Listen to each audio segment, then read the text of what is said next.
কত মানুষ আজকে আলেমকে দেখলে চোখ রাঙায় কথা বলেন, মসজিদের ইমামকে সহ্য হয় না, মাদ্রাসার আলেমদেরকে দেখলে সহ্য হয় না।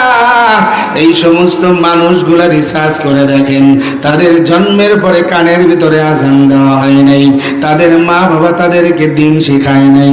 ঠিক না বেঠিক জোরে বলেন? আজ দিন না থাকার কারণে আলেম বিদ্বেষী হয়ে গেছে। ও দোস্ত, তুমি আলেম বিদ্বেষী হয় লাভবান হও নাই। আলেম বিদ্বেষী হয় দুনিয়ার জিন্দগিতে তুমি উপকৃত হতে পারো নাই, বরং তোমার ক্ষতি তুমি নিজেই করেছো, বুঝতে পারো নাই। ঠিক না বেঠিক জোরে বলেন? আলেম বিদ্বেষী হয় দুনিয়ায় শান্তি পাওয়া যাবে? জোরে বলেন, জোরে বলেন। কেননা আলেমরা তো আপনার পাকা ধানে তো মই দিতে যায় নাই, গেছে? কথা বলেন বাবা। মসজিদের খতিব সাহেব আপনি দেখতে পারেন না কেন? হক কথা বলে এই কারণে, কথা কয় না, কোরআনের সঠিক কথা বলে বিধায় আজকে আলেমদেরকে তুমি দেখতে পারো না। মিয়া, তুমি দেখতে না পারলে তাতে কি হবে? আমার রব যদি দেখতে পারে, এটাই আমার জন্য শোনাই সোহাগা। ঠিক না বেঠিক জোরে বলেন?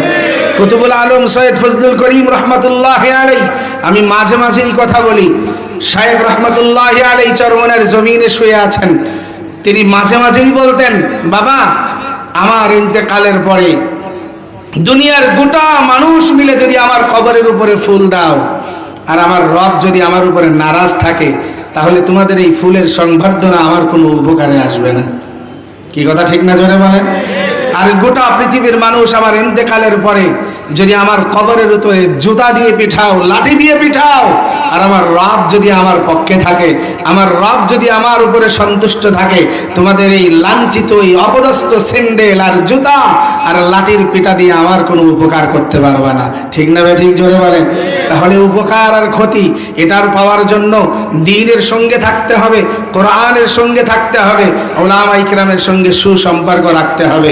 কেন? একটা কথা মনে রাখবেন, রব কোরআনের ভিতরে বলেছেন, ইয়াউমা নাদউ কুল্লা উনাসিম বিইমামি,